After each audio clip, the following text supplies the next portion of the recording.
네, 안녕하십니까. 수강생 여러분. 선거 잘 치르셨습니까? 예, 지난 시간에 했던 내용을 잠시 한번 되돌아보겠습니다. 지난 시간에 그 처분의 개념에 대해서 설명했는데요. 처분은 처분하고 행정행위의 개념에 대해서 설명을 했습니다. 행정행위의 개념은 행정청이 체협의로 이제 하는 거죠. 행정청이 구체적 사실에 관한 법 집행으로 수행하는 권력적, 단독적 공법행위다. 이렇게 정의를 했고, 처분은 행정청이 행하는 구체적 사실에 관한 법 집행으로서 공권력의 행사 또는 그 거부와 그 밖에 이에 준하는 행정작용이라고 이제 행정소송법이라든지 행정절차법, 행정심판법에 규정되어 있다라고 설명을 했습니다. 그 개념 요소들을 이제 하나씩 살펴보다가 이제 다 못하고 중간에 그만두게 됐는데요. 자, 532페이지를 보면은요, 첫 번째 개념 요소가 행정청의 행위여야 된다라는 거죠. 행정청이라는 거는 뭐 이미 여러분들한테 설명을 많이 했기 때문에 크게 이제 어려운 개념은 아니라는 생각이 듭니다. 말씀드렸다시피 같은 사립학교 교원이라고 하더라도 같은 교원이라고 하더라도 사립학교 교원의 경우에는 뭐 행정청이 당연히 아니고요. 공립학교 교원에 대한 징계 처분에서는 뭐 교육부 장관이라든지 교육장, 교육감 이런 사람들이 징계를 하지 않겠습니까? 그러면 그 사람들은 이제 행정청이 돼서요. 이 처분 개념의 처분이나 행정행위 개념의 포섭이 되는 겁니다. 보통 이제 행정청은 말씀드렸다시피 단독적 기관인 경우가 많습니다. 그래서 장관, 시장, 군수, 구청장. 그런데 이제 뭐 합의제 기관인 경우에도 있을 수 있다고 그랬죠. 뭐 공정거래위원회라든지 이런 말씀을 드렸고요. 그리고 여기서 말하는 행정청의 개념은 어떤 조직법적 개념이 아니고 실체법적, 작용법적 개념으로서 행정조차의 의사를 결정하고 행정조차의 의사를 결정하고 대외적으로 공표하는 기관을 말한다라고 설명을 했습니다. 그리고 이제 그래서 공법인하고 고무수탁 사인도 행정청에 포섭될 수 있다고 그랬는데, 이때 공법인이나 고무수탁 사인은 행정권을 위임받은 범위 내에서는 행정청의 지위를 획득하게 되지만은 그 내부 당사자 사이에 내부 임직원 사이에 파면이라든지 징계라든지 이런 것들은 이제 행정 행위가 될 수 없다라고 설명을 했습니다. 사법성의 행위일 테니까요. 그다음에 국가나 지방자치단체가 당사자가 돼서 체결하는 계약은 사법상의 계약으로 보기 때문에 거기서 나오는 법률 관계는 이 행정 행위로 포섭이 될 수 없는데, 다만 이제 그 입찰 참가 자격 제한 조치는 그 국가계약법이나 지방계약법에 기한 행정행위 또는 처분으로 본다라고 설명을 드렸고요. 그다음에 공권력의 발동을 행하는 일방적 공법행위라고 말씀드렸습니다. 그래서 일방적이잖아요. 그리고 공권력의 발동이니까 한쪽이 좀 우월한 지역이 될 거고요. 그다음에 일방행위니까 민법식 사고방식이면 이제 단독행위가 된다라고 설명을 했고요. 그래서 공법상 계약은 이제 행정행위가 될 수 없고요. 다만 이제 이 공법상의 계약을 일방적으로 파기하거나 해지하거나 하면은 이제 단독행위가 돼서 이 모양이 같아져서 이제 이게 행정행위냐 아니면 계약에서 파생되는 단독행위로서의 해지 의사표시냐 이런 것들이 이제 굉장히 실무적으로 구별하기 어려워진다라는 설명을 했고요. 그러면서 제가 말씀드렸듯이 그 행위의 근거가 뭐냐에 따라서 일단은 구별이 돼야 될 것 같고, 이 판별하는 기준 중에 하나로, 방법 중에 하나로서 예컨대 이 행위에 대한 불복으로서 행정심판이나 행정소송을 제기할 수 있다라는 식으로 돼 있으면은 이릉은 행정행위나 처분으로 볼 수도 있지 않겠느냐. 그것이 판례 중에도 그런 판례가 있다. 이런 말씀을 드렸습니다. 그 다음에 처분은 공법상의 행위니까 사법상의 행위는 처분이 될 수 없고요. 그래서 같은 국공유 재산이라도 행정재산에 관련된 부분은 이제 행정행위 또는 처분이 될 가능성이 높고요. 일반 재산과 관련된 부분은 법률의 규정에 따로 특별히 돼 있지 않는다라면 사법성의 법률 관계가 될 겁니다. 그 다음에 공무원의 임용에 있어서는 보통 이제 임용 처분이라는 행정행위 또는 처분에 의해서 공법상의 근로관계가 형성이 되는 게 일반적인데요. 요새 계약직 공무원 같은 경우는 공법상의 계약에 근거해서 행정행위가, 그 공법상 근로관계가 형성되는 경우가 많습니다. 따라서 이 경우에 예컨대 서울시립 합창단원 해촉 이런 거는 이 공법상 당사자 소송으로 이 분쟁이 해소가 돼야 되지 항고소송 처분이 아니니까 항고소송으로 되면 안 된다 이런 말씀을 드렸고요. 그 다음에 구체적 집행행위다고 그랬지 않습니까? 그래서 이 행정입법 중 특히 법규명령과 그 행정행위 또는 처분을 구별하는 데 있어서 행정청의 일방추상적 규율이냐 행정청의 개별 구체적 규율이냐에 따라서 판가름이 나는 경우가 많다라고 얘기를 했고요. 여기서 일반 개별은 사람을 기준으로 한다고 그랬고 추상구체는 사건을 기준으로 한다고 그랬습니다. 그래서 불특정 다수의 사람과 사건에 적용되면 일반 추상이 되는 거고요. 특정한 사람과 사건에 적용되면 개별 구체가 되는 겁니다. 근데 말씀드렸듯이 이제 그 사건에 더 주안점을 둬야 되는 거죠. 그래서 이 구체적 규율이면 행정행위가 될 수 있겠다 이런 말씀을 드렸습니다. 그런데 이제 그래서 일반 처분이나 물적 행정행위도 행정행위로서 취급을 받게 되고요. 행정행위로 취급받아야지만 항고소송의 대상이 되는 거고, 즉 취소소송, 무효확인소송의 대상이 되는 거고, 그렇지 않으면은 규범 통제 절차의 대상이 되는 것입니다. 그 다음에 그리고 이제 항고소송을 피하기 위해서 처분이 명령 등의 형식으로 제정될 위험이 있다는 것을 이유로 해서 조례나 아니면은 법령이 구체적 집행행위에 개입 없이 그 자체로서 직접 국민에 대하여 구체적 효과를 발생하여 특정한 권리 의무를 형성하게 하는 경우에는 이거를 이제 규범으로 보지 않고 법규로 보지 않고 행정행위 또는 처분으로 보아서 항고소송의 대상으로 본다. 이게 이제 처분적 명령, 처분적 조례의 문제라고 설명했고 가장 대표적인 케이스가 그 두밀분교 사건이 있었다라는 설명을 했습니다. 그 다음에 고시의 경우도 이거는 이 통지행위라고 하는데요. 이 통지행위의 내용이 중요하죠. 그래서 그 내용이 개별 구체적인 내용을 가지고 있으면은 항고소송의 대상인 처분으로 취급된다. 그래서 약가고시 사건에 대해서 설명을 했습니다. 그 다음에 국민의 권리 의무에 직접 영향이 있는 법적 행위여야 된다. 이건 이제 이른바 규율성에 관한 부분인데요. 예. 따라서 이제 병역법상 병역 의무 기피자의 인적사항 공개 절차를 예를 들어서 제가 이제 설명을 했습니다. 그 여러 가지 이제 다단계적 절차를 거쳐서 어떤 하나의 법률 효과를 발생시키면은 보통의 경우에는 이제 마지막 부분에 행정행위 또는 처분으로 포섭이 된다라는 설명을 했습니다. 다만 이제 법무청장의 공개 결정이 처분으로 되는데 그 이후에 이제 실제로 인터넷에 올리는 게시행위 이런 것들은 이제 후속 집행행위가 돼서 그건 처분으로 보지 않는다라는 설명을 했고요. 그 다음에 다단계적인 어떤 행정 절차를 거치는데 개개의 행위 단계마다 다 법률 효과가 발생시키는 거하고 구별이 돼야 된다고 그랬고 이 경우에는 이른바 뒤에서 나오는 하자 승계 문제 또는 뭐 선행행위의 후행행위에 대한 구속력 문제 이런 문제가 된다라고 설명을 했습니다. 그건 나중에 다시 설명을 해드릴 테니까요. 그때 이해를 하시면 됩니다. 그 다음에 국민에 대한 의견이나 알선, 권유, 행정지도 같은 비권력적 사실행위는 뭐 행정행위가 될 수 없고요. 그 다음에 그 538페이지 부분이 이제 중요하다라고 얘기했습니다. 소송 요건으로서의 처분인지 행정행위인지 처분인지 여부하고 본안에서 그것이 이유가 있는지 문제는 전혀 별개의 문제라고 했습니다. 그래서 처분이나 행정행위의 근거가 행정규칙이라든지 아니면은 사법상 계약이라든지 아예 뭐 처분의 근거가 없다고 하더라도 그 외양이 국민의 권리 의무에 영향을 미치는 거라면은 행정행위가 돼야 되는 거죠. 그래야지 이제 소송 요건을 충족시켜서 각하가 되지 않고 본안에서 다툴 수 있게 되는 거죠. 예.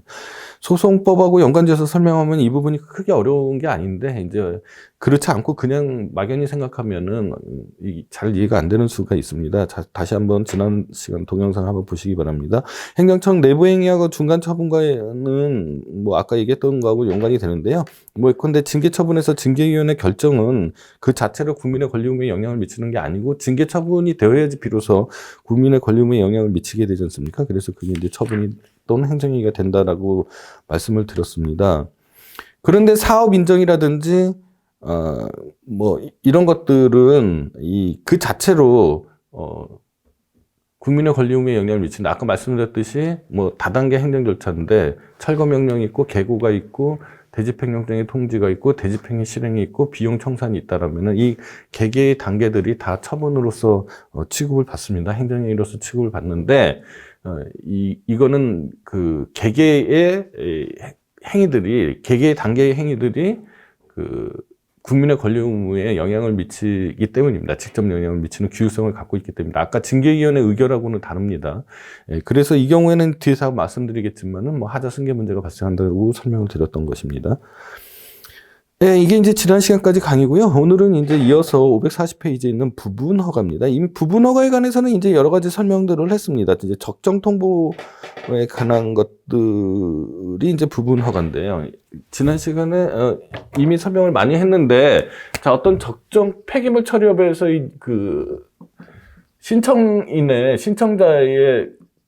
영업을 하고자 하는 사람의 리스크를 줄여주기 위해서 적정 통보 제도라는 게 생겼다라고 설명을 했잖아요. 그래서 뭐 적정 통보 단계에서 이 계약서나 아니면은 이 계획서를 관해서 행정청에게 이제 보여주고 행정청에서 오케이를 하면 그게 바로 적정 통보가 됩니다. 그럼 이 사람은 이제 이 사업을 할 수 있는 권리가 생기는 거죠. 그러니까 권리가 생기는 거니까 나중에 그 영업허가 신청을 할 수 있는 권리가 생기니까.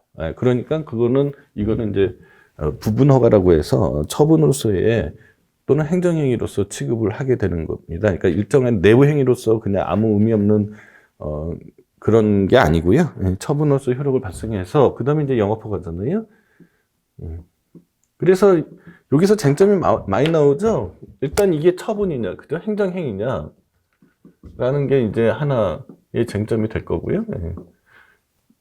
그다음 두 번째는 이게 이제 신뢰보험 원칙이죠. 그 다음에 또 이제 쟁점이 있죠. 이 적정 통보하고 뭐 예컨대 토지 형질 변경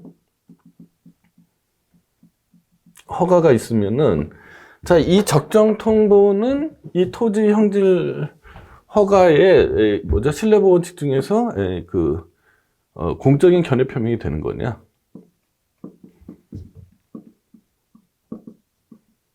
예, 각각에 대한 답을 다 드렸습니다. 거기에 관해서 이제 여러분들이 다시 한번 잘 생각해 보시기 바랍니다. 오늘 설명드린 거는 1번에 관한 설명이죠. 예, 2, 3번은 이제 신뢰보험 원칙에서 설명을 다 드렸던 겁니다. 예, 그렇고요. 그 다음에 이제 또 하나 더 말씀드리고 싶은 게, 이제 어업허가와 관련된 건데요.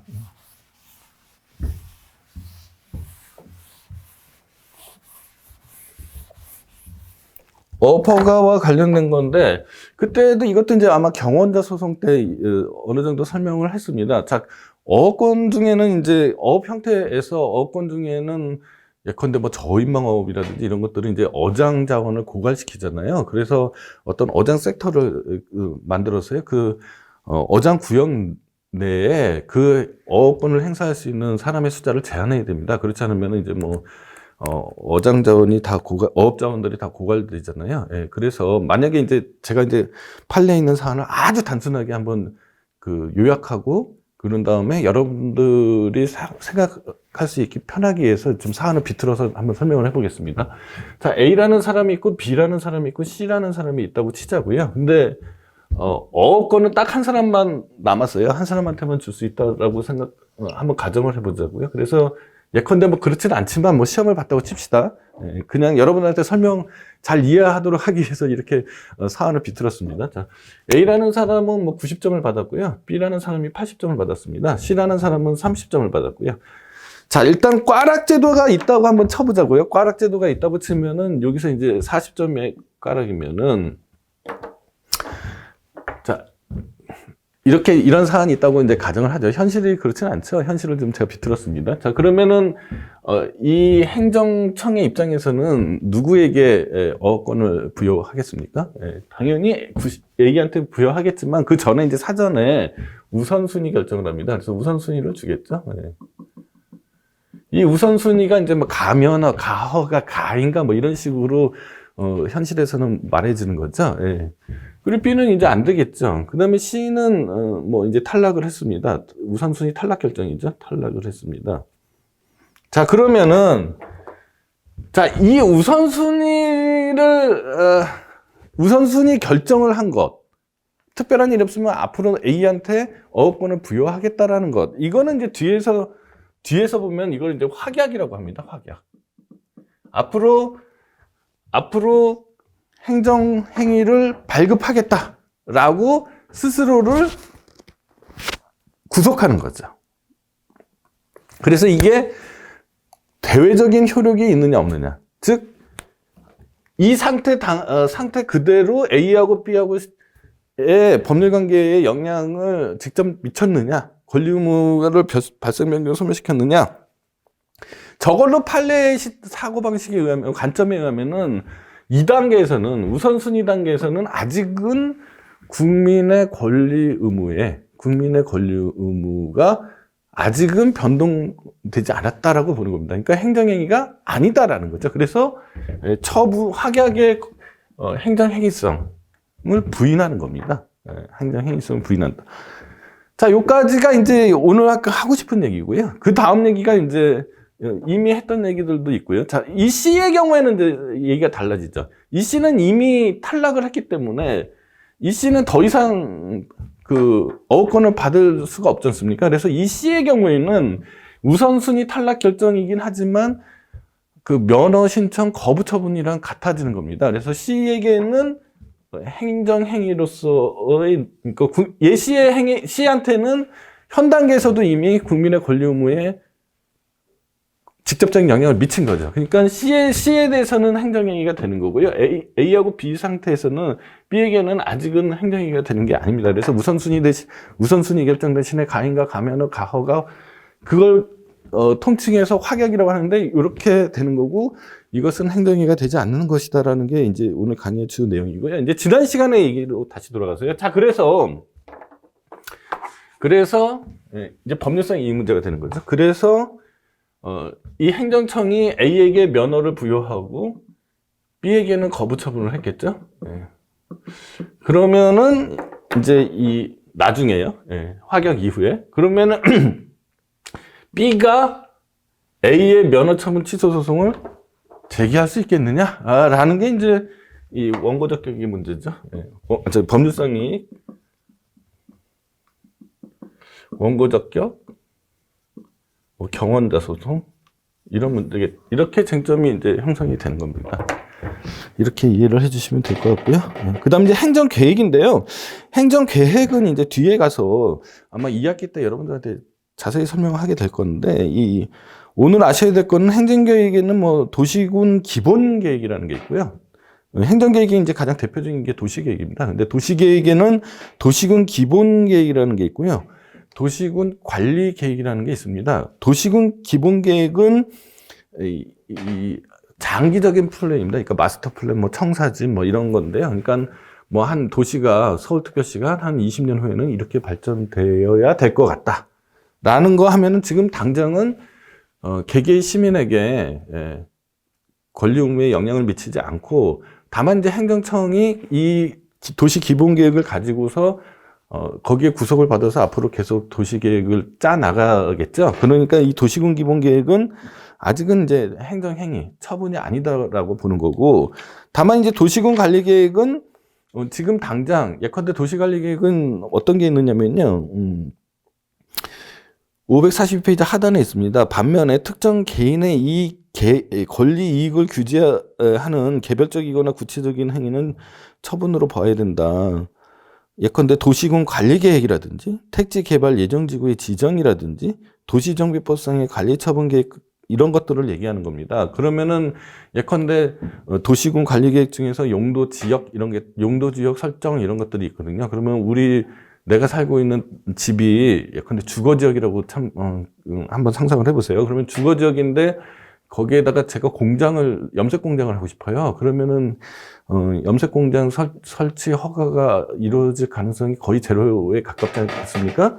그러니까 이제 이 용도 지역을 설정하는 거는 나의 그 권리에 영향을 미치죠. 그러니까 행정행위라고 보는 겁니다. 이런 식으로 되는 거라서 지금은 이제 여러분들이 행정계획이라는 게 뭔지조차도 잘 이해가 아직 안 되는 단계잖아요. 그러니까 대략 기본자가 들어가는 계획은 행정행위가 아니고 관리나 뭐 이런 것들이 들어가면은 행정행위로 취급한다. 도시군 기본계획은 마스터 플랜 또는 뭐 청사진과 같은 거다. 이렇게 일단은 이해를 하시고 우선은 넘어가 주시기 바랍니다. 그리고 나중에 행정 계획에 대해서 설명할 때 아주 자세하게 설명을 해드리도록 하겠습니다. 그 다음에 각종 장부 기재 행위인데요. 예컨대 토지대장이나 이제 건축물대장 같은 거예요.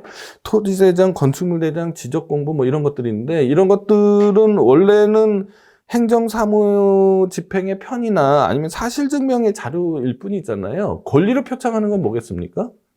등기부죠, 등기부. 그러니까 등기부야말로 이 국민의 권리움에 직접 영향을 미치는 등기부의 소유권 이전 등기가 돼야지 소유권 이전되는 거잖아요.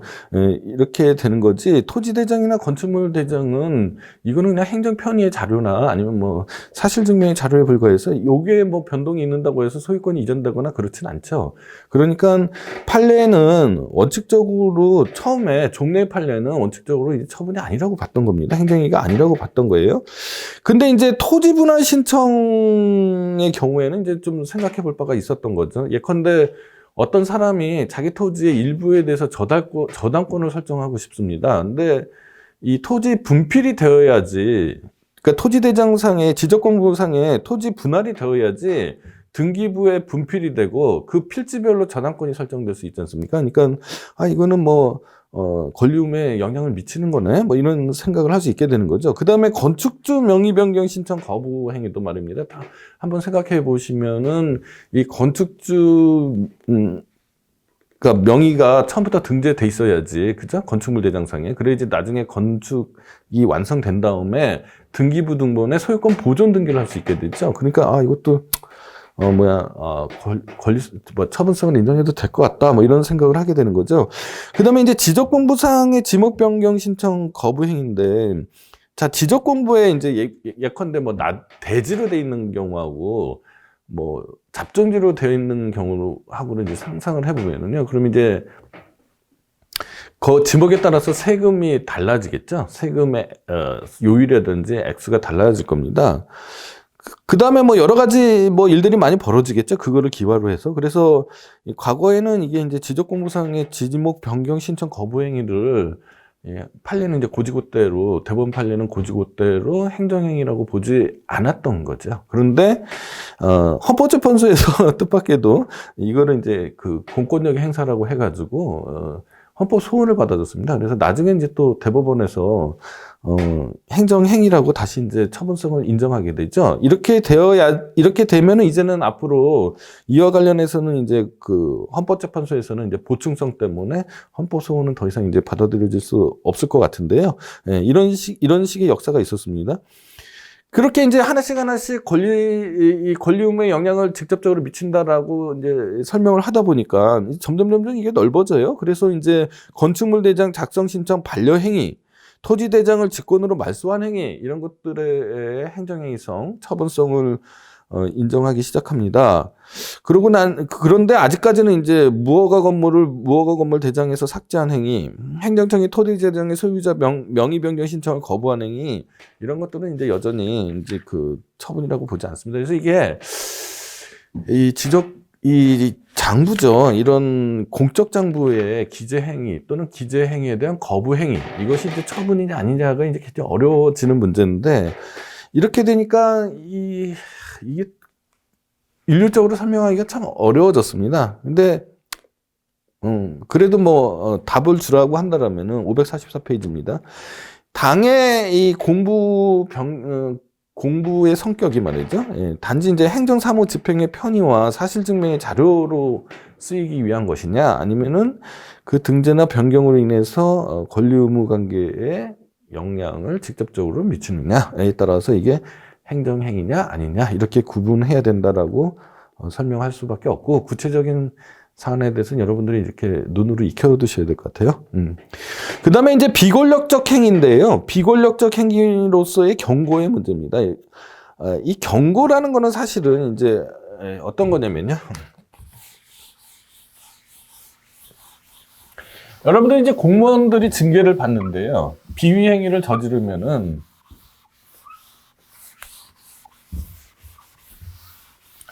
비행위를 저르면 법정 징계가 6가지가 있습니다. 어떤 것들이 있느냐면은 이미 지난번에도 말씀드린 기억이 있는 것 같은데요. 견책이 있고요. 견책이 있고, 그 다음에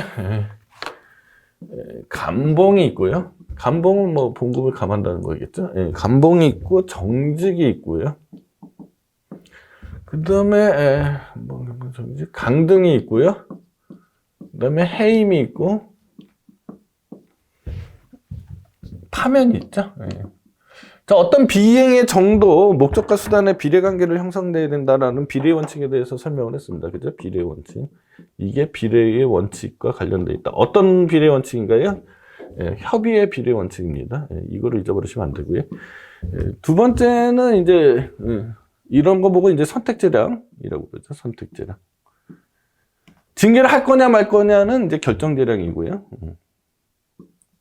그죠? 한다고 마음 먹으면은 뭘 할 거냐는 이제 선택재량입니다. 이건 이제 다음 시간 정도에 다시 할 거니까 그렇고요. 자, 지금 하고 싶은 얘기는 요 앞에 이 불문경고라는 게 있어요. 불문경고죠. 아주 경미한 비행위를 저질렀다고 가정을 하자고요. 예, 경미한 비행위를 저질렀다고 가정을 하는데, 가정을 하면은, 자, 이 견책만 받아도요, 이 견책이야말로 경고거든요. 사실은 실제 의미는. 견책만 받더라도, 이게, 자기 동기들 사이에서는 이게 승진은 거의 마지막으로 가는 거지 않습니까? 그러니까 이게 후순위자가 되는 거잖아요. 그래서 이게 좀 징계권자 입장에서 상당히 부담이 되는 경우도 있습니다. 아주 경미한 비행위를 했는데 징계를 안 할 수는 없다. 이렇게 되면은 견책만 받아도 이 사람이 큰 불이익을 받기 때문에 이 불문경고라는 게 이제 암양리에 행해지는 거죠. 그래서 뭐 사건을 그냥 서면이나 아니면은 구두 경고하는 거죠. 그걸로 이제 사건을 끝내는 겁니다. 이렇게 되는 일이 벌어졌는데, 그러면은 이 경고만 받으면 본래 의미의 경고는 그냥 기분만 나쁘고 마는 거잖아요. 그냥 스스로 반성만 하면 되는 거잖아요. 신분상에 어떤 불이익이 있는 게 아닙니다. 그래서 이건 원래 행정행위가 아닌 건데, 이 간혹 보면은 이제 지방자치단체나 아니면 개개의 기관별로 이 불문경고를 받는다고 하더라도 뭔가 불이익이 있어야 되는 거 아니냐라고, 이렇게, 할 수 있는 거죠. 아예 없는 건 아니지 않습니까? 비행위가. 그래서 이 불문경고를 받으면 뭐 1년간 승진을 못 한다라든지, 아니면은 뭐 1년간 인사카드에 기록해서 인사에 반영하겠다라든지, 아니면은 그 전에 원래는 이런 걸 해야 되는데 그 전에 표창을 받은 게 있으면 이거하고 표창하고 이렇게 상쇄해서 이걸 해주겠다라든지, 이런 식으로 이 지방자치단체의 규칙으로 정해 놓는 수가 있습니다. 그러면 요거는 이제 이 자체로는 이제는 이제 그 원래 의미의 불문경고가 아닌 거죠. 이러면은 이런 법률 효과가 발생하는 거지 않습니까? 그러니까 이거는 행정행위로 봐야 된다. 라는 게 또 쟁점이 되는 거고요. 그러니까 이런 경우에 행정행위가 된다라는 거죠. 원래는 행정행위라고 보지 않았던 건데, 이게 또 하나의 쟁점이고요. 또 하나는 아무런 법적 근거 없는 불이익이지 않습니까? 그러니까 지난 시간에 설명했던 것 중에 하나가 되는 거죠. 법적 근거가 없는 업계 행위가 발령되더라도 행정행위성이 있는 거다라는 거죠. 요런 게 비슷한 게 이제 금융감독원장의 문책경고가 있습니다. 금융감독원장의 문책경고도 이것도 이제 경고니까 기분만 나쁘고 말아야 되는데, 근데 이제 현직 임원에 대해서는 이 경고가 있게 되면 일정 정도 임원 선임 자격이 제한이 됩니다. 그러면 이건 뭐 행정행위가 되는 거고요. 근데 전직 임원에 대해서는 통보만 하고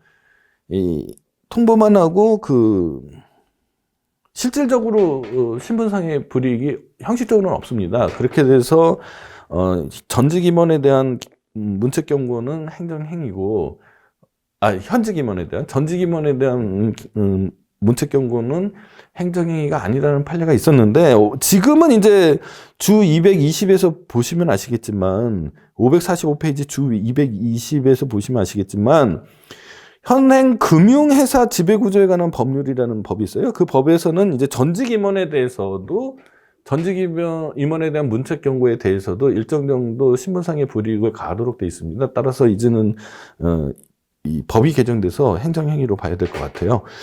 그 다음에 국민의 권리의무와 관계없는 결정이나 단순한 관념의 통지. 이게 참 어려운 부분인데요. 예컨대 이런 겁니다.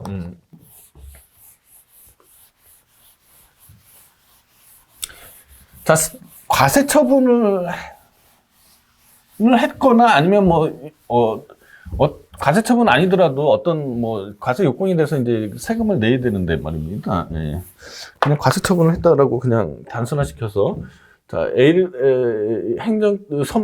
세무서장이 말입니다. A라는 사람한테 과세 처분을 500만 원을 했다고 칩시다. 500만 원을 했는데 알고 봤더니 이게 과세 처분이 무효예요. 예. 그러면 안 내야 되는 거를 낸 거지 않습니까? 이런 거를 이제 오납액이라고 그러고요. 그 다음에 알고 봤더니 이게 300이라든지 이런 식으로 되면 이제 관납액이 되는 거죠. 일부 취소가 됐습니다. 그런 경우가 있고. 그 다음에 원래는 부가가치세처럼 원래 부가가치가 있어야지, 이 부가가치세를 내지 않습니까? 근데 부가가치세의 특징이 뭐냐면 이제 선납이거든요. 그러니까 나중에 이제 환급을 받아야 됩니다. 이런 건 이제 환급세액이라고 그래요. 알고 봤더니 부가가치가 없었던 거죠. 자, 이런 것들을 어떻게 돌려받느냐. 먼저 A가 돌려받는 방법이 A가 상부세무서장한테 환급 신청을 하고, 그죠? 그러면은 상부세무서장이 환급 신청에 따라서 환급해주면 이제 법률관계가 말끔해지는데요. 만약에 환급 신청을 거부했다 그러면은 어떻게 되느냐는 거죠.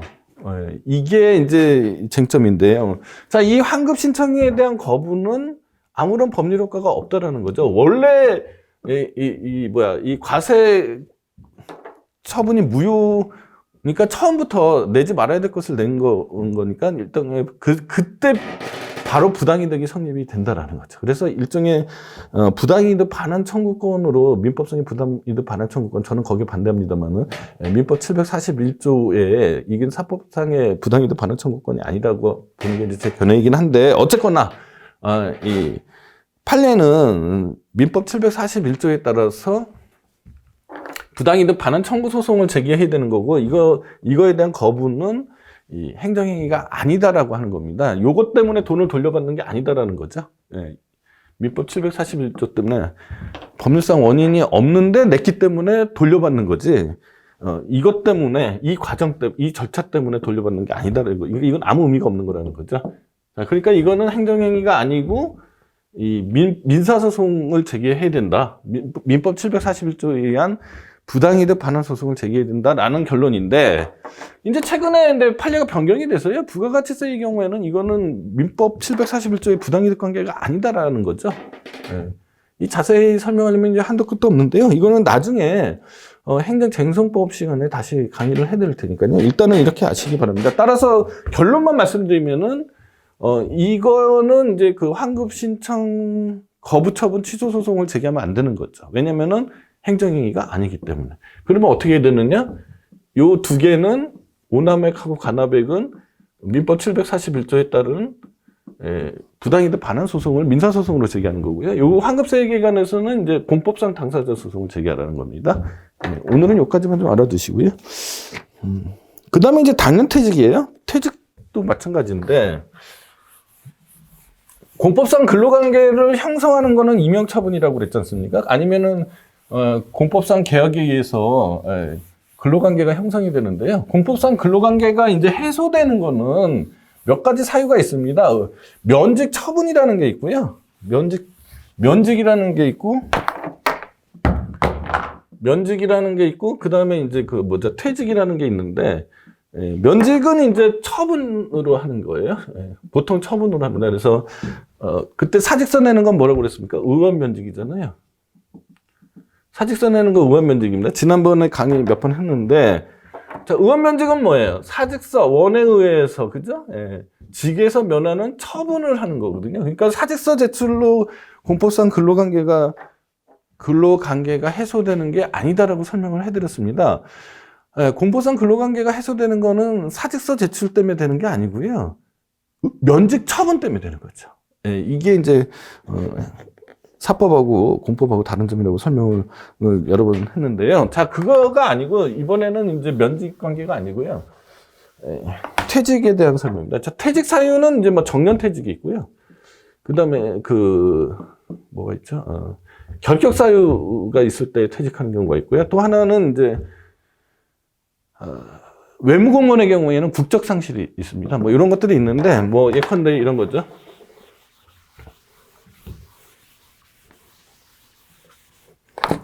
자, A라는 사람이 이제 공무원 관계가 형성이 됐습니다. A가 있고 이제 임용관계가 있는데.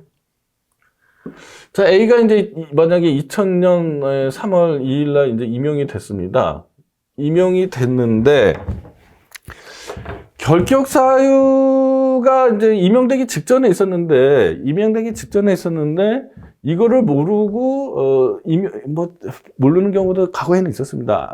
지금이야 뭐 전산이나 뭐 이런 것들이 다 발달됐기 때문에 문제가 없지만 예컨대 전과가 있었다라는 거죠. 있어서 임용할 수 없는데 임용이 됐어요. 그래서 쭉 지나오다가 2010년 뭐 한 3월 2일 날 발견을 했습니다. 발견을 하면은 어떻게 됩니까? 이게 원래부터 임용 결격 사유가 있는데 임용을 하면은 뭐라고 하냐면 이거는 임용 처분이 무효라고 합니다. 무효. 그러니까 처음부터 임용되지 않은 사람인 거죠. 법률적으로는. 그죠? 그 다음에 나중에 이제 임용이 되고 난 다음에 전과가 생겼다. 뭐 실형 전과가 생겼다. 이렇게 되면은 이제 당연퇴직이라고 합니다. 당연퇴직. 예. 그래서 뭐 특별한 조치가 필요하지 않고 바로 공무법상의 근로관계가 해소가 되는 겁니다. 또 하나는 뭐냐면 이제 뭐 예컨대 아까 정년 같은 경우는 뭐 나이가 60세가 됐다. 뭐 63세인가요? 몇 세인가? 하여간 정년이 도래했어요. 정년이 도래했는데 이 사람이 뭐 잘 몰랐다라든지 아니면 호적이 잘못됐다든지 뭐 이런 식으로 해가지고 모르고 지나간 거죠. 그러면은 이 정년이 도래하는 순간 공무원의 근로관계가 이제 해소가 돼야 되는 건데 이제 쭉 넘어가서 2010년 3월 2일이 됐습니다. 자, 이렇게 되면은 이때 이제 행정청 입장에서는 임용권자 입장에서는 알려줘야 되잖아요. 너가 이런 사유가 있었으니까 공법상 근로관계가 해소됐다라고 이제 뭐 퇴직 발령 뭐 여러 가지 뭐 조치들을 취하겠죠. 뭐 또는 뭐 인사 발령 통고 뭐 이런 등등등의 형식으로 뭐 해줬단 말입니다. 했단 말입니다. 그래서 너 이제는 출근 안 하셔도 된다 이렇게 설명을 해줬겠죠. 그러면은 이게 처분이냐는 거죠. 이게 행정행위냐. 자, 제가 누차 말씀드렸듯이 자, 이 사람이 결격 사유가 있기 때문에 이 사람은 공법상 근로관계가 해소되는 거죠. 정년이 도래했기 때문에 공법상 근로관계가 해소되는 거죠. 예. 이것 때문에 공법상 근로관계가 해소되는 게 아니죠. 그러니까 이거는 그냥 단순한 사실의 통지, 뭐 관념의 통지, 뭐 이런 거고 법률적인 어떤 아무런 효과가 없는 거라고 보는 겁니다. 그래서 이거를 퇴직 발령 처분 취소 소송을 제기하거나 인사 통고 처분 취소 소송을 제기하면 안 되는 겁니다. 네, 그럼 어떻게 해야 됩니까? 이거는 이제 당사자 소송으로 공무원 지위 확인 소송을 제기한다든지 해가지고 만약에 이것에 대한 어떤 근거가 되는 법률이 있으면은 뭐 위헌 법률 제청 신청을 한다든지 이런 식으로 해소가 돼야 된다. 이렇게 해결이 돼야 됩니다. 그 다음에 546페이지 그와 유사한 걸로 뭐 영가부 상비 청구 뭐 이런 게 있고요. 예. 형사소송법 3의 뭐 처분 결과 통지라든지 공소 불제기 이유 고지 뭐 이런 것도 마찬가지 법률들입니다. 그 다음에 질의의 신이나 진정에 대한 답변인데요. 이제 오늘 시간이 있을지 모르겠는데 있겠네요. 예, 바로 이제 이어서 이제 설명할 텐데 이 거부처분 취소 소송하고 이제 구별하기가 어려워진다. 자, 어떤 진정이나 청원을 했단 말입니다. 이 진정이나 청원을 했는데 그거에 대해서 이제 거절을 했어요. 그러면은 이게 도대체 거부처분으로서 취소 소송을 제기해야 되는 건지 아니면은 그냥 뭐 질에 대한 응답이니까 뭐 아무런 법적 의미가 없는 건지 잘 알 수가 없게 되죠. 예. 그래서 좀 구별하기가 어려워집니다. 그 부분은 이제 뒤에서 다시 또 설명을 해드리도록 하겠습니다.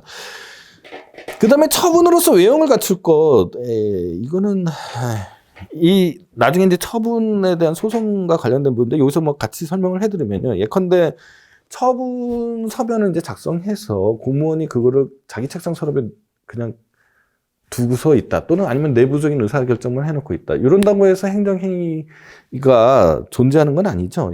이거를 송달을 해서 상대방에게 알려줘야 되죠. 이런 건 이제 대외적 표시라고 하고요. 상대방에 있는 행정행위의 경우에는 그 대외적 의사표시를 도달이라고 합니다. 도달. 예, 그런 과정이 있어야지 행정행위의 효력이 발생하게 되는 거죠. 그러면은 아직 내부적으로만 의사가 결정돼 있고 그것이 이제 외부적으로 표시가 안 돼 있으면은 이제 아주 처분의 부존재라고 그러고요. 송달은 했는데 부적법하게 송달되는 경우도 있을 수 있죠. 그런 거는 이제 무효가 되는 겁니다. 그때는. 뭐 이건 크게 중요한 일 아니니까 대충 그렇다라고 이해를 하시고요. 그 다음에 행정소송에 다른 불복 절차가 마련되지 않을 것. 뭐 처분이긴 하지만 또는 행정행위라고 뭐 할 수는 있지만은 항고소송으로 다툴 수 없는 거죠. 왜냐하면 특별한 불복 절차들이 마련되어 있는 것들이 있습니다. 예컨대 검사의 기소는 형사 절차가 있는 경우, 형사소송이 있겠죠. 불기소 결정도 마찬가지고요. 과태료나 통고처분도 있습니다. 파산 신청 이런 것들은 항고소송의 대상이 되는 처분이 되는 건 아니죠. 처분성은 있겠죠. 네. 그러나 이 건축법상 이행강제금은 이게 이제 비송사건 절차가 아니라 이제 항고소송의 대상이 되는데 이 얘기는 무슨 얘기냐면 과거에 이행강제금 이제 뒤에서 행정집행에 관한 설명을 할 때 다시 설명을 해드리겠는데요. 과거의 이행강제금은 다 그 비송사건 처리 절차법이라는 게 있었어요. 거기에 따라서 처리가 됐고 항고소송, 즉 행정소송의 대상이 되는 게 아니었는데 그는 개개의 법마다 이제 다 이제 달라지는 거죠. 그래서 건축법상의 이행강제금은 이제 법이 개정이 돼 있어서 일반적인 항고소송으로 다투게 돼 있고요. 주 232를 보면은 547페이지입니다. 농지법에 따른 이행강제금은 아직까지도 비송사건 처리 절차법으로 이렇게 처리가 되는 거죠. 자, 이게 이제 여기까지가 그 통상의 처분, 그 중에서 특히 행정청이 직권으로 행하는 불이익 처분에 관한 설명을 해드린 겁니다. 근데 지금부터 설명할 거는 이른바 거부 처분의 문제인데요. 지금부터 설명해 드릴 거는 다소 이제 결을 달리해요. 그러니까 이 처분이 말이에요. 행정행위가 말입니다.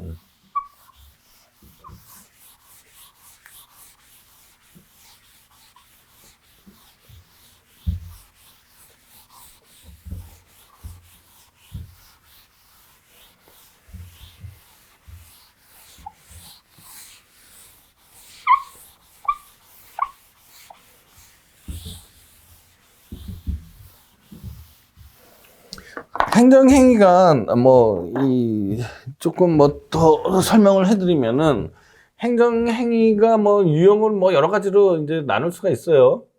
행정행위의 유형이 여러 가지가 있을 수 있습니다. 기속행위냐, 재량행위냐 이렇게 나눌 수도 있고, 내용에 따라서 명령적 행위냐, 형성적 행위냐 이렇게 나눌 수도 있지만은 이 절차에서요, 직권형 처분이라는 게 있고요. 신천형 처분이라는 게 있습니다. 자, 직권형 처분은 뭐겠습니까? 이 행정청이 그냥 알아서 어떠한 요건이 갖춰지면 하는 처분이죠. 자, 주로 직권형 처분은 주로 불이익 처분이겠죠. 그죠? 물론 불이익 처분이 아니라 수익적 처분도 직권형으로 할 수는 있죠. 그죠? 그러니까 입법 정책의 문제입니다. 입법 정책의 문제. 그러니까 예컨대 이렇게 되는 거죠. 표를 그리자면은 직권형이고 신청형인데, 그죠? 어떻게 해야 되나요, 이게? 표를 제가 참 예쁘게 못 그리네요. 가정을 하면요. 자, 이 표를 그리면은, 이 직권이라고 보고요. 신청이라고 보고. 쭉 세로 축은 이제 뭐죠? 수익적 처분? 침익적 처분? 침익적 처분? 수익적 처분이라고 하면은, 자,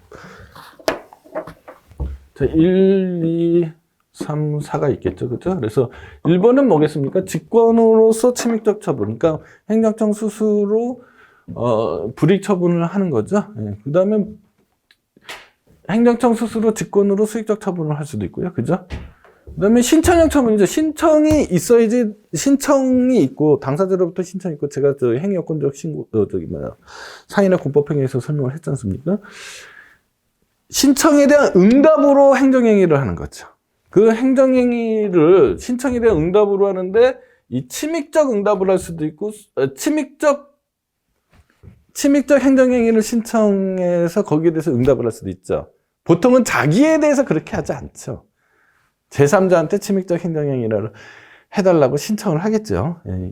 그러니까 자기에 대한 침입적 행정행위를 신청하는 그런 경우가 있을 수 있을까요? 그건 저는 상상하기 어렵습니다만 보통은 이런 경우는 이제 제3자에 대한 얘기겠죠.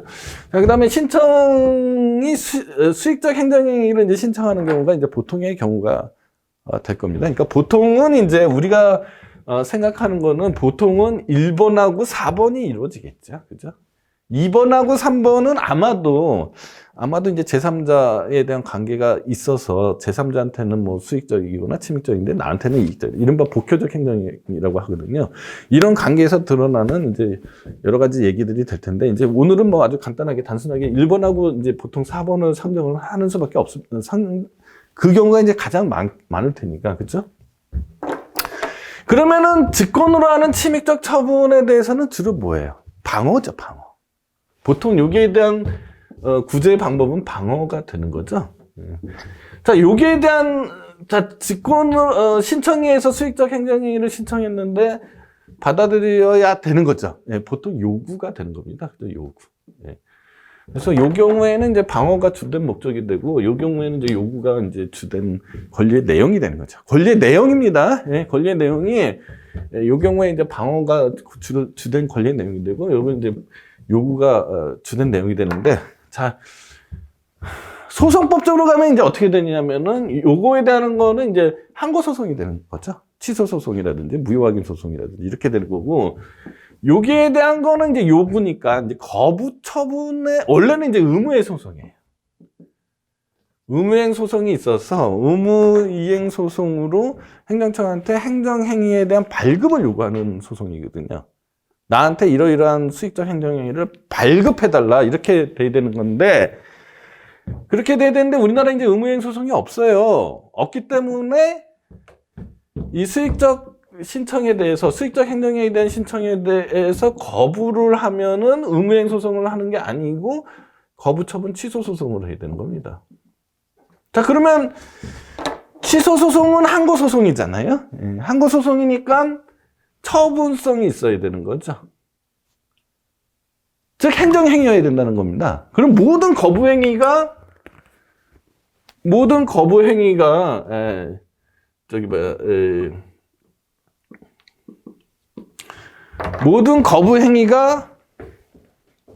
다 거부 처분이냐? 항고 소송의 대상이 되는 거냐? 이렇게 물론 그렇게 할 수도 있겠지만 이렇게 되면은 안 되겠죠. 그러면 이제 막 사건이 폭주하겠죠. 예컨대 뭐 아주 그냥 극단적인 예를 들어서요. 제가 뭐 성북구청장한테 전화해서 나한테 뭐 10만 원을 주시오 했는데 성북구청장이 안 주겠다. 그러면은 내가 항고 소송을 할 수도 있나요? 뭐 이런 식으로 되면 안 되는 거죠. 물론 이제 여러 가지 다른 기재로 처분이 안 되는 건 분명한데, 이제 그 중에 하나가 바로 이제 신청권이 있느냐 없느냐 문제입니다. 예컨대 이거예요.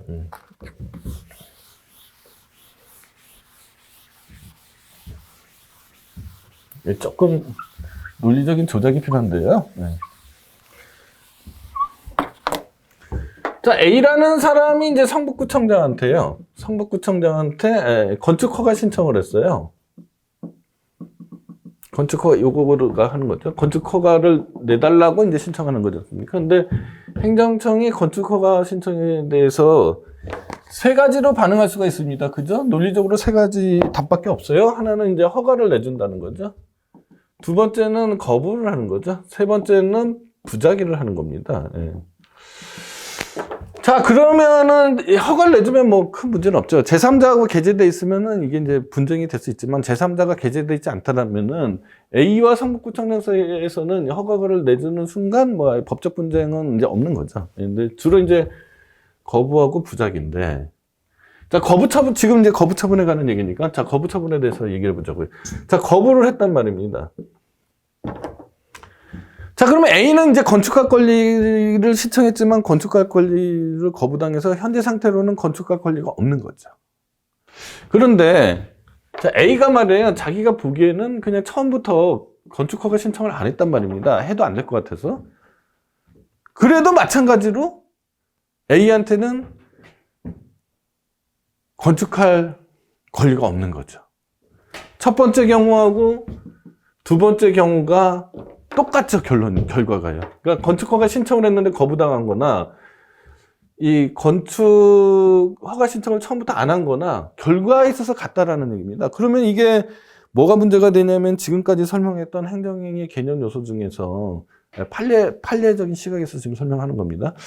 저 입장이 그렇다는 건 아니고요. 판례적인 시각에서만 보면은요. 판례적인 시각에서만 보면요. 뭐가 문제냐면은 이 규율성에 문제가 생기는 거죠. 이거 국민의 권리 의무에 영향이 미쳐지는 거야, 이 거부로 인해서.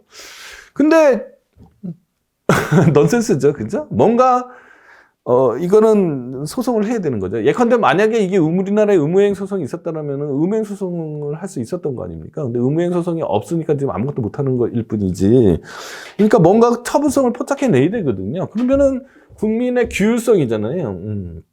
이 규율성을 어디서 포착해내느냐는 겁니다. 그러니까 판례의 의무는 그거예요. 요거를 규율성을 어딘가는 포착해내야 되는데 어디서 포착할 거냐에서 무슨 논리적인 조작을 하냐면은 신청권이 침해됐다.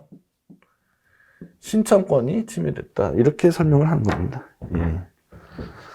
무슨 얘기인지 알겠죠? 그러니까 모든 판례적인 설명만, 판례 이론만으로만 보면요. 판례 이론으로만 보면은 모든 행정행위에 대한 요구가, 그죠? 요구나 신청에 대한 거부가, 즉 거부 행위가 모두 다 처분이 되는 것은 아니다. 즉 행정행위가 되는 것은 아니다. 즉 항고소송의 대상이 되는 것은 아니다. 이렇게 되는 겁니다. 그럼 어느 때에만 거부행위가 거부처분이 돼서 항고소송의 대상이 되느냐?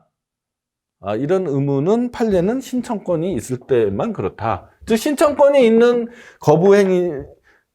신청권이 있어서 신청행위를 했는데 거부행위를 하면 그거는 거부처분이 되는 거죠. 그래서 거부처분 취소소송의 대상이 된다라고 설명을 합니다. 그러면 이 신청권이라는 건 도대체 뭐냐? 법규상의 조리상의 신청권이 권리가 있어야 된다는 겁니다. 그 신청에 따르는 처분을 해줄 것을 요구할 수 있는, 처분을 해줄 것을 요구할 수 있는 법규상 또는 조리상의 신청권이 있어야 된다. 이렇게 설명을 합니다. 자, 이렇게 설명을 하는 거고요. 그 다음에 거부 처분은 일반적인 처분, 지금까지 설명했던 일반적인 처분이라는 거는 뭐 보통의 경우는 일의 경우겠죠. 이 일의 경우하고 비교해 보면은 실제법적으로 부관이 붙지 않고 적극적 효과를 가지지 않고 그 다음에 거부 처분의 철회도 의미가 없다, 이런 특징이 있습니다.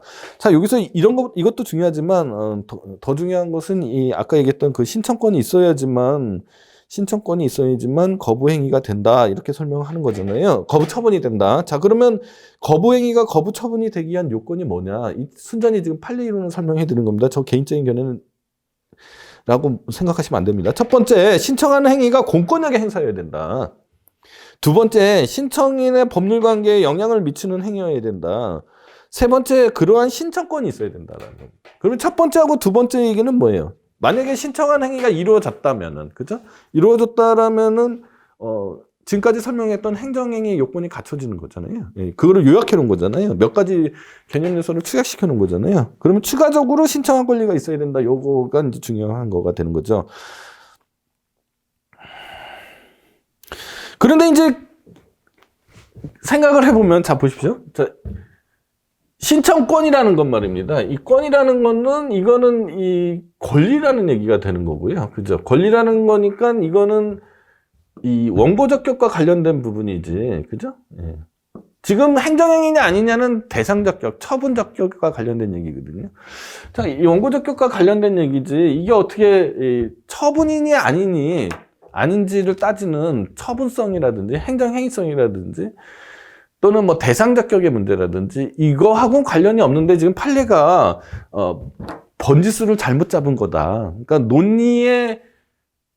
논의의 위치가 잘못된 거다라고 반론을 제기하는 견해가 유력합니다. 그러니까 이거 신청권은 처분의 문제가 아니고 처분의 문제는 그냥 1번하고 2번 아까 얘기했던 1번하고 2번 요건으로 끝나는 거고요. 3번 요건은 이거는 원고 적격이나 법률상 이익이나 권리성 이런 거에서 따질 문제지 이게 처분의 문제가 아니다라고 설명하는 견해가 유력한데 거기에 대한 이제 다시 판례 쪽 입장에서의 반론은 뭐냐.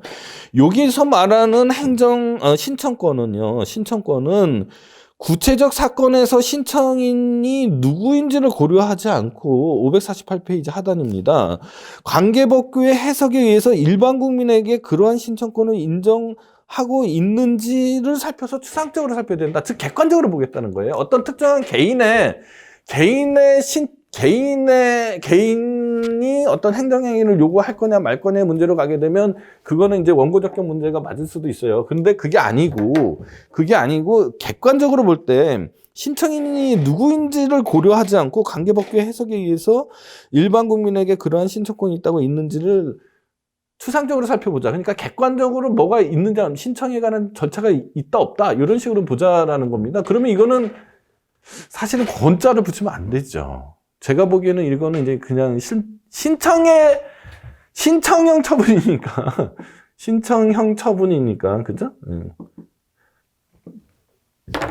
이 신청의 의미가 뭐냐의 문제지.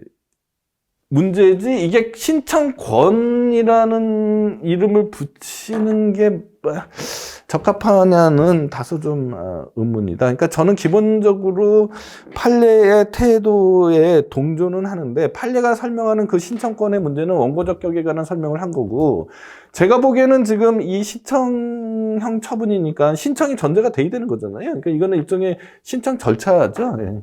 자, 신청 절차가 법률에 규정돼 있으면은 법령상의 신청 절차가 되는 거고 이게 신청 절차가 당연히 있어야 되는데 입법상의 불비라든지 이런 식으로 해서 없다라고 하면은 이제 조리상의 신청 절차 이런 식으로 설명하는 게 맞지 않겠느냐는 건데 그러니까 신청권 대신에 저는 신청 절차라든지 이렇게 설명하면은 그냥 판례 이론을 유지하면서도 현 상황이 설명이 될 것 같은데요. 근데 어쨌거나 판례는 이거를 이제 신청권의 문제로 봤고 거기에 대한 이제 반론이 이거는 원고 적격의 문제다라는 반론이 있는 거고 하는 겁니다. 어쨌거나 판례는 그 신청권을 이 객관적이고 추상적인 의미로 살펴서 이거는 니네들이 생각하는 그런 원고 적격의 문제가 아니다. 반대의 견해에서 생각하는 이렇게 보는 거고요. 자, 이렇게 되니까 그렇게 하면서 이제 그 설명을 어떻게 하게 되냐면은 548페이지 맨 마지막입니다. 다만 대법원은 신청권을 신청의 인용이라는 만족적 결과를 얻을 권리뿐만 아니라 단순히 신청에 따른 응답을 받을 권리도 포함되는 것으로 해석된다. 해가지고 앞에 부분은 실질적 신청권, 뒤에 부분은 형식적 신청권 이렇게 이해하는 견해도 있습니다. 근데 이 형식적 신청권은 또 어디서 많이 본 거죠. 우리가 어디서 설명했습니까? 무하자재량 행사 청구권에서 설명했잖아요. 그렇게 되면 더더욱이나 이거는 이제 정말로 원고 적격의 문제 일 수도 있는 거죠. 왜냐하면 권리의 문제잖아요. 예. 예, 그래서 이게 이제 좀 여러분들 좀 약간 이런 쪽으로 가서 이해하기가 어려운데요. 이해하기 어려우시면은 일단은 저기 판례대로 이해를 하시기 바랍니다. 자, 지금까지 이제 판례대로 이해하는 거를 요약을 해드리면은요. 자, 모든 거부 행위가 행정청에게 요구하는 행위가 다 거부 처분으로서 항고소송의 대상이 되는 건 아니다. 모두 다 행정행위가 되는 것은 아니다. 판례적인 사고방식입니다. 그러려면 어떻게 되느냐? 신청권이라는 게 있는데 그 신청권을 침해해야지만 거부 처분이 되는 거고 그 신청권은 원고 적격의 문제가 아니라 처분성 여부의 문제로 보고 그 객관적으로 살펴본다라는 겁니다. 어떤 개인 누구의 권리가 아니고, 국민이라면 누구나 할 수 있는 그런 신청권이 인정되는지 안 되는지를 추상적으로 살펴보라는 얘기고요. 예, 그것이, 그렇게 돼서 요건은, 그러니까 결론적인 요건은 행위가 처분이 되기 위해서는 신청한 행위가 공권력에 행사해야 된다. 두 번째, 신청인의 법률 관계에 영향을 미치는 행위여야 된다. 세 번째, 신청인에게 그러한 신청할 권리가 있어야 된다. 라고 설명을 하고, 그런 신청권이라는 거는 만족적 결과를 얻을 권리뿐만 아니라 단순히 신청에 따른 응답을 받을 권리도 신청권이다. 이렇게 설명을 하고요. 그럼 신청권이 어디 있느냐는 거죠. 네, 신청권이 어디 있느냐면은 것은 이제 다음 시간에 이어서 설명을 해드리도록 하겠습니다. 오늘은 여기까지 하도록 하겠습니다. 감사합니다. 예.